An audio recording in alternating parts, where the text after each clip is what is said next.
I brought something with me that just kind of sums it up and why I wrote the 360-degree leader. This will say it all. This is very important. This is laminated.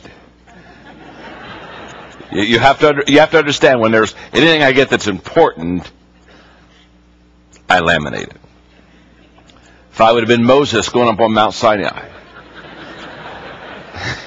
I'd have laminated the 10 Commandments. I wouldn't have put it on stone. Those things can break. You know what I mean?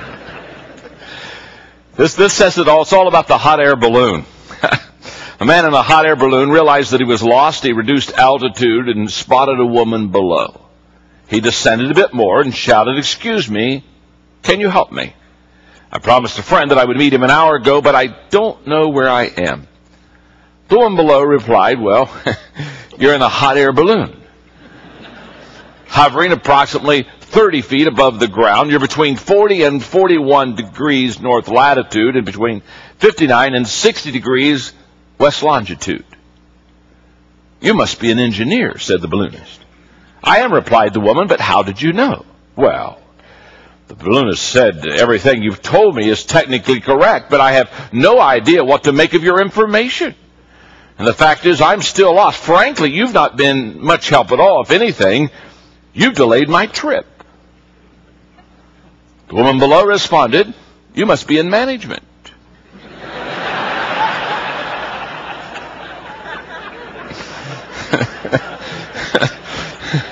I see the train a-coming. "I am," replied the balloonist, "but how did you know?" "Well," said the woman, "you don't know where you are or where you're going. You've risen to where you are due to a large quantity of hot air. You made a promise which you have no idea how to keep, and you expect people beneath you to solve your problems."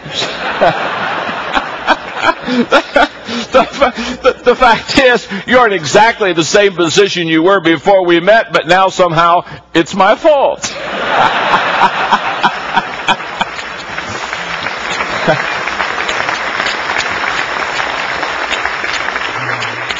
Well, if you've ever had management above you like that, if you've ever followed a bad leader, very quickly you understand that you better learn all that you can about how to influence that person above you. Because if you could influence the person that is above you, if things that you think, if ideas that you have could somehow filter up, would it not be amazing how not only you could help a person that is above you, but would it not be amazing how you could help all the rest of you that are below that individual? And yet most people never think of leading up. When I wrote the 360-degree book, here's why I did it. All the books basically I write out of the fact that I spend a lot of time speaking. And when I spend a lot of time speaking in conferences with people, I get a lot of interaction, Q&A, a lot of feedback. For about 10 years, people have come up to me and they've basically said this to me. They've said, "John, I love the leadership principles you teach, but I can't apply them." And I would ask them, "Why can't you apply them?" They say, "Well, because I'm not the top leader. I'm not the supervisor of my department. Somebody's over me." And all of a sudden, I realized that a lot of people are not learning how to lead because they don't have a leadership position. In other words, because they don't have a leadership title, a leadership office, a leadership position, a leadership rank, that they basically think that they are going to have to continually be just a follower. All of a sudden it hit me that I needed to write a book that would help people that are not the number one leader. Let me ask you a question, not only here in Atlanta at the convention center, but let me ask all the simulcast sites all over the country, all 800 of you, and wherever you are, I want you to raise your hand if this is not true. How many of you would raise your hand and say, "John, I am not the top leader of my organization"? Would you raise your hand? Wow. That's like 99.9%. The 360-degree leader book, it was written for you. It was written for a person that is not number one. Now, if you're number one, you should read the book. In fact, if you're not a good leader, those who are not number one in your company will be giving you this book. as a present. Because this book is going to teach you how to develop an atmosphere in your organization, in your company, that will be conducive for helping leaders. You see, I've written 3 what I would call major leadership books. I've written a lot of books, but I've written 3 major leadership books. Back in the 90s, I wrote a book called Developing the Leader Within You, and that book is just totally to help a person learn how to develop themselves as a leader. Basically, there are 10 things in it. It's a very simple book. It says, if you can develop yourself in these 10 areas, you can become a good leader. And then a few years ago, I wrote the 21 Irrefutable Laws of Leadership. A total different leadership book. It basically defines what leadership is. Because before the 21 Irrefutable Laws of Leadership book came out, a lot of people thought leadership was one thing. For example, if a person could cast vision, if a person could just stand up in front of a crowd and cast a vision and people would follow that person, they would say, oh, they're a good leader because they can cast vision. That's not true at all. I know a lot of people who can cast vision. They're terrible leaders. In fact, I know a lot of people that they cast vision, but they can't take anybody with them. You see, the ability to cast vision means you're a good communicator. The ability to take people where you want them to go, that means you're a good leader. And there's a world of difference between those two.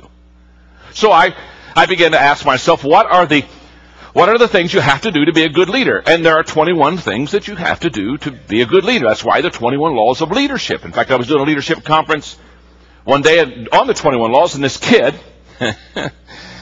came up to me. He was just finishing up his MBA, and I'm sitting on a chair like this, and I'm signing books. And so he has this book, and I'm getting ready to sign it. And he looked at me. He said, "John," he said, "I'm just finishing up my MBA, and I love this next phrase." He said, "I don't have a lot of time." Now, I'm 59.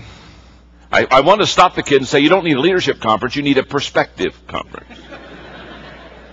And he said, and he got a little bit passionate with me, and he said, I don't have a lot of time. And he said, I know you're doing 21 laws. I got that 21 laws stuff. He said, and he leaned right into me, and he said, what is the one thing I need to do to be a great leader? And I'm just sitting here signing books, and so I realized he's passionate. I got to answer him on the same level, so I sucked all the air I could. Stood up as straight as I could, got as passionate as I could, and I looked into his face. I said, the one thing you need to know to be a great leader is that there is more than one thing you need to know to be a great leader. I said, there are 21 things you need to know to be a great leader. Now go back down there and sit down and shut up and take notes. And when I wrote the 21 Irrefutable Laws of Leadership, I wrote a book that basically said leadership is more than one thing. In fact, it's interesting. What's happened is this. And if you would go back just a couple of decades, go back to the 80s. If you and I walked into a bookshop in the 80s, a bookstore, the bookstore would be filled with books on management. Peter Drucker, the great management guru, which I had the privilege of sitting under, wrote some terrific things about management. In the 80s, we were all trying to manage our organizations. How can I manage it? In the 90s, it was interesting. We went into a major shift. If you went into a bookstore in the 90s, you didn't pick up a lot of books on management. They shifted to books on leadership. All of a sudden, people wanted to know how to lead, and here's why. In the 80s, things were kind of going at a good pace, and what you really try to do is just get your hands around something and really just kind of manage it. Well, by the time the 90s came, things were moving so fast in our economy that you couldn't manage it again. Are you with me? You had to get out in front. You had to think ahead. You had to spend a lot of time asking the questions, and you had to start leading. You could no longer hold on to something. You had to be moving something, and there's a world of difference between the two. You see, managers assume everything will stay the same. Leaders assume everything will change. Managers want everything to stay the same. Leaders want everything to change. And so we went from management in the 80s to leadership in the 90s. And when I wrote the 21 Irrefutable Laws of Leadership, all of a sudden it began to hit and began to come to the mind of leaders that they had to develop a leadership team. And the reason is very simple. No person can lead in 21 areas effectively. I wrote the 21 Irrefutable Laws of Leadership, and 5 of the 21 laws I am average or less than average in. The law of navigation is one. The law of navigation says anyone can steer a ship, but it takes a leader to chart a course.